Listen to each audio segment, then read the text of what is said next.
Low ಮಗ ಅವ್ನಿಗೆ ಯಾಕೆ ಕರೆದೆ ಮಚ್ಚ? ಅವನು ನಾನು ಮಾತಾಡಲ್ಲ, ಅವ್ನು ಬಂದ್ರೆ ನಾನು ಇರಂಗಿಲ್ಲ, ಹೋಗ್ತೀನಿ. ಲೋ ಮಗ ಇರೋ, ಇನ್ನೂ ಎಷ್ಟು ದಿನ ಅಂತ ಹಿಂಗೆ ಮಾತಾಡದೇ ಇರ್ತೀರಾ? ಬರ್ತೀನಿ ಇರೋ. ಲೋ ಮಗ, ನಿಮ್ಮಿಬ್ಬರ ಮಧ್ಯೆ ಅಂಥದ್ದೇನೋ ಜಗಳ ಯಾಕೆ ಮಾತಾಡ್ತಿಲ್ಲ? ಅವ್ನು ತುಂಬಾ ಸೆಲ್ಫಿಶ್ ಕಣೋ, ಅವ್ನ ಜೊತೆ ಮಾತಾಡಕ್ ನನಗೆ ಇಷ್ಟ ಇಲ್ಲ. ಸರಿ ಇರು. ಏನ್ ಹೇಳ್ದ ಮಚ್ಚ ಅವನು? ಲೇ, ನೀನ್ ಚಿಕ್ಕ ಚಿಕ್ಕ ವಿಷಯಕ್ಕೆಲ್ಲ ದೊಡ್ಡದಾಗಿ ರಿಯಾಕ್ಟ್ ಮಾಡ್ತಿದ್ದೆ ಅಂತ ಅದನ್ನ ನೆನ್ಸ್ಕೊಂಡು ಫೀಲ್ ಆಗ್ತಿದ್ದಾನ ಅವನು. ಯಾರು? ನಾನಾ? ಅವ್ನಿಗೆ ಅಷ್ಟು ಆಟಿಟ್ಯೂಡ್ ಐತೆ, ನನ್ನ ಹೆಸರು ಹೇಳ್ತಾನ ಅವನು. ಅವ್ನಿಗೆ ಹೋಗಿ ಹೇಳೋಗಿ ನಾ ಮಾತಾಡಲ್ಲ. ಸರಿ ಇರು. ಏನಂದ ಅವನು? ಲೋ ಮಗ, ಅವ್ನು ನಿನ್ ಜೊತೆ ಮಾತಾಡಕ್ ಬಂದಾಗೆಲ್ಲ ನೀನ್ ಕೇರ್ ಮಾಡ್ತಿಲ್ಲ ಅಂತೆ, ಅದಕ್ಕೆ ಹಂಗ್ ಮಾಡ್ತಿದ್ದಾನ ಅವನು. ಯಾರು ನಾನೇನ್ ಆತರ ಇಲ್ಲ. ಅವ್ನು ಬಂದ್ ಮಾತಾಡ್ಸಿದ್ರೆ ಮಾತಾಡಿಸ್ತೀನಿ ಅಷ್ಟೇ. ಇವಾಗ ಅವ್ನು ಬಂದ್ ಮಾತಾಡಿದ್ರೆ ಮಾತಾಡ್ಸ್ತಿಯಲ್ಲ? ಹ್ಞೂ.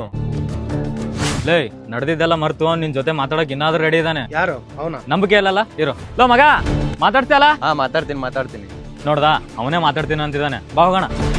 ಇಲ್ಲ ಮಚ್ಚ, ಮಾತಾಡ. ಸಾರಿ ಮಗ. ಪರವಾಗಿಲ್ಲ ಬಿಡು ಮಗ.